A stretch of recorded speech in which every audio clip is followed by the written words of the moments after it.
Hola a todos, bienvenidos a este nuevo recorrido visual. Hoy vamos a diseccionar pieza a pieza lo que realmente está pasando con la economía europea. Nada de ruido mediático ni de titulares sensacionalistas, vamos a ir directamente a los cambios estructurales. Porque, cualquiera que observe la economía global se da cuenta de que el motor de Europa está haciendo ruidos extraños, ¿verdad? Pero las verdaderas razones de este cambio de paradigma casi siempre se quedan bajo la superficie. Así que, vamos a sacarlas a la luz. Y para empezar, fijaos bien en este número. 200.000. Es una auténtica barbaridad.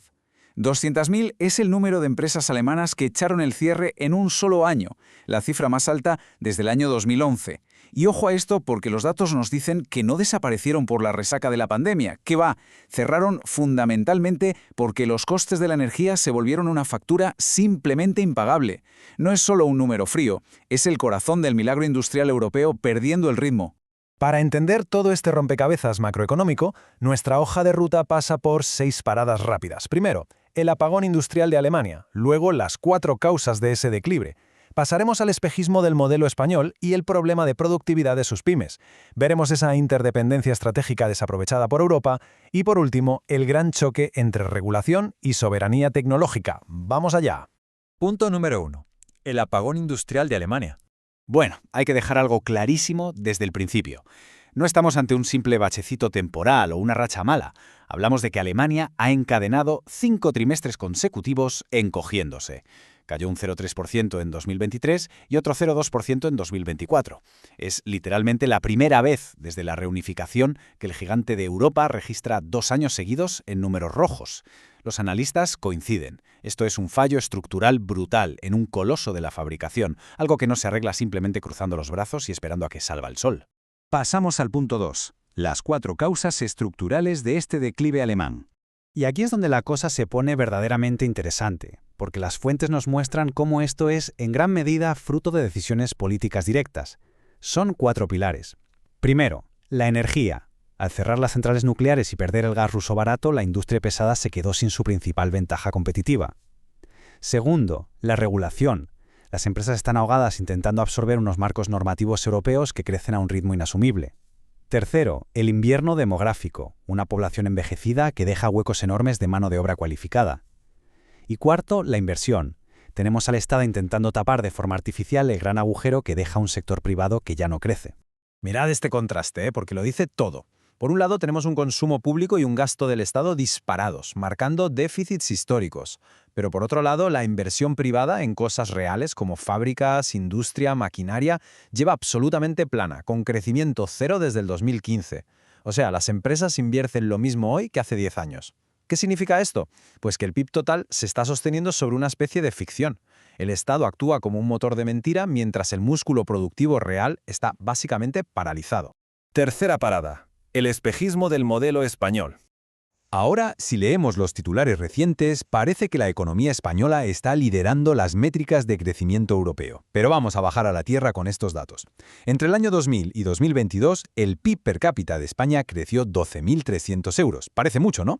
Hasta que lo pones al lado de los más de 20.000 euros que sumó la capacidad industrial alemana o los más de 30.000 de los Países Bajos. Esta tabla desvela que el crecimiento español es casi un espejismo. Es un crecimiento basado en sumar más gente trabajando, pero la productividad laboral por trabajador sigue estancadísima. En realidad, la brecha de riqueza frente a sus socios se hace cada vez más grande.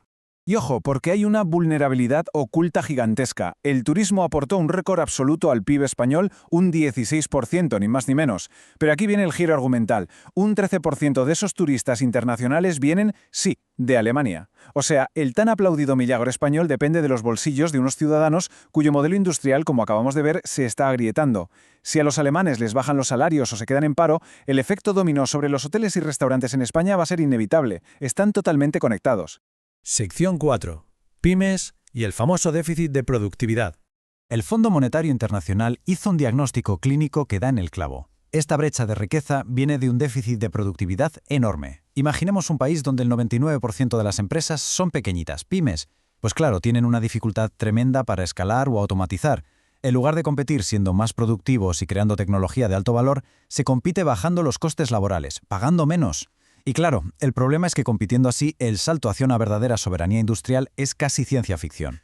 porque estas empresas no tienen capacidad para fabricar semiconductores o tecnología de punta. Pasamos a la quinta parte, la interdependencia estratégica desaprovechada. Bueno, llegamos a un punto fascinante. A nivel geopolítico, Europa tiene cartas increíbles en la mano. Un informe de expertos reveló que existen 41 activos críticos donde China depende de Europa en más de un 80%, y 67 en el caso de Estados Unidos. No hablamos de cualquier cosa. Hablamos de alta farmacología o de esa maquinaria de litografía ultravioleta extrema que literalmente es irreemplazable para hacer los microchips del futuro. O sea, Europa tiene un apalancamiento bestial, un superpoder en potencia sobre Washington y Pekín. Y aquí entra en juego un concepto académico vital, la interdependencia armada. Suena a película, pero es muy real. Significa que si controlas los nodos centrales por donde pasa el mundo entero, ya sean microchips, dólares o materias primas, los usas para presionar y cambiar las decisiones de otros países. Estados Unidos y China hablan este idioma de poder a la perfección. ¿Y Europa? Pues los informes sugieren que Europa apenas balbucea el idioma. Parece que solo busca reducir sus vulnerabilidades de forma pasiva, sin atreverse a usar esas ventajas como una herramienta real. Para entender esta ironía, no hay mejor ejemplo que la empresa ASML, en los Países Bajos. Ellos fabrican esas máquinas de litografía punteras que decíamos. Hace poco se prohibió vender estos equipos hiperavanzados a China, un movimiento geopolítico tremendo. Pero, y aquí viene la gran paradoja, esa decisión no nació de una gran estrategia común en Bruselas, que ocurrió por pura presión directa desde Washington. Es decir, vimos a Estados Unidos utilizando un superarma totalmente europeo para jugar su propia partida de ajedrez mundial. Y esto nos lleva a nuestra última parada, el punto 6, regulación frente a soberanía tecnológica. Durante años hemos escuchado hablar maravillas del efecto Bruselas. La idea era que Europa creaba leyes supercomplejas, de datos, de inteligencia artificial, y el mundo entero las cumplía para poder vender aquí. Pero seamos realistas, intentar regular con miles de normas a una industria tecnológica que en el fondo ni siquiera es tuya es un poco una ilusión, ¿no?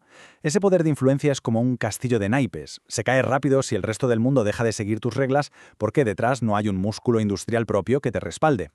Y no es que falten diagnósticos. El famoso informe Draghi recomendaba inyectar cientos de miles de millones de euros ya para recuperar esa soberanía. Pero a la hora de la verdad, la ejecución es, francamente, descorazonadora. Solo el 11% de esas medidas urgentes están realmente en marcha hoy. El 89% restante está en un cajón, estancado. Hay una desconexión abismal entre saber perfectamente lo que hay que hacer y tener la verdadera voluntad política para ejecutarlo a nivel continental.